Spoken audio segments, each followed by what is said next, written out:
O microempreendedor individual também tem sido uma forma ou uma opção que as pessoas têm de regularizar, mas muitas vezes elas não sabem que o início ele tem que ser bem controlado por causa de alguns efeitos. Apesar dele resolver algumas situações como questões previdenciárias, afastamento, né, gerar alguns direitos para o trabalhador também ele tem limite com relação ao faturamento, receita bruta, né, essas coisas todas durante o ano, e tem que ser observado porque senão pode dar alguns efeitos colaterais.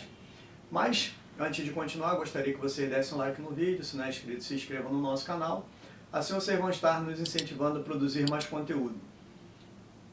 A criação do microempreendedor individual, essa nova forma, que nova não tem nada, já tem bastante tempo, ela foi criada pelo legislador visando atender uma necessidade especial de uma parcela da população, principalmente os artesãos, os ambulantes, são pessoas com uma atividade rudimentar. E essas atividades rudimentares, via de regra, elas não tinham uma formalização, elas não contribuíam e, consequentemente, também não eram amparadas pelos benefícios previdenciários.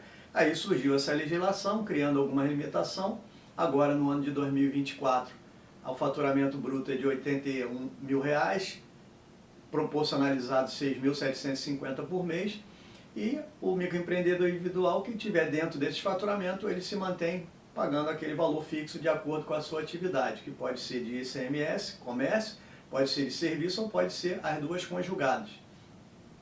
Mas uma situação importante é que ele acaba tendo benefício de auxílio-doença, salário maternidade, se for o caso, né, quando é o caso de esposa, aposentadoria. E a aposentadoria aqui é uma situação interessante que nós temos que registrar, que a aposentadoria pela contribuição do MEI, ela só é por idade, não tem outra modalidade, apesar que a legislação da aposentadoria, né, ela mudou, mas de qualquer maneira tem que ter pelo menos 15 anos de contribuições, e o valor, que é o grande ponto dessa questão, é um salário mínimo. Por quê? Por força do valor da contribuição, que é um valor bem menor do que as pessoas contribuem diferentemente. Então, quem se aposenta pelo MEI, ele não vai ter uma possibilidade de ganhar um valor acima de um salário mínimo. Muito pelo contrário, só de um salário mínimo. Então, as pessoas que estão embasadas e formalizadas no MEI já sabem que no final da vida laborativa talvez tenha que ter uma complementação de renda, porque o salário é um valor um pouco pequeno.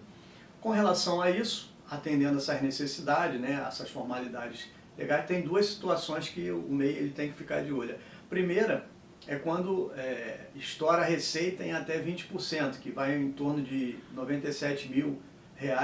Nesse caso, você ainda permanece como MEI, paga uma diferença, informa aí sua receita, mas não tem efeito colateral muito grande com relação a essa questão de desenquadramento.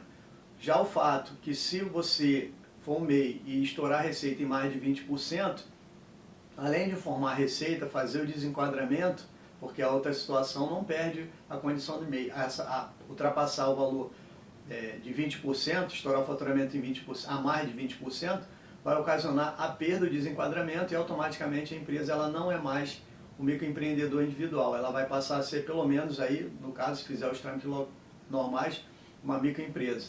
E aí também tem que fazer o pagamento complementar desses valores, né, que ficou esse valor, esse efeito, no caso de mais de 20%, ele é do início do ano, então muda a situação todinha dentro daquele ano, já na situação anterior de até 20% não muda, só vai pagar complemento e continua como microempreendedor individual. Então, na hora de fazer a constituição, se você acha que você vai ter um faturamento muito grande durante o ano, às vezes, ao invés de você fazer um microempreendedor individual, talvez seja mais fácil você fazer uma microempresa. Então, tem que avaliar isso aí por conta desse efeito, pode gerar transtornos, efeitos colaterais indesejados. Dito isso, né, pessoal que está tudo enquadrado dentro daquelas faixas, não vai ter problema nenhum, é só contribuir, não deixar, né, de pagar para poder isso virar um débito e ter que regularizar essa dívida ativa para não estar pagando mais dinheiro. Um grande abraço e até o próximo vídeo.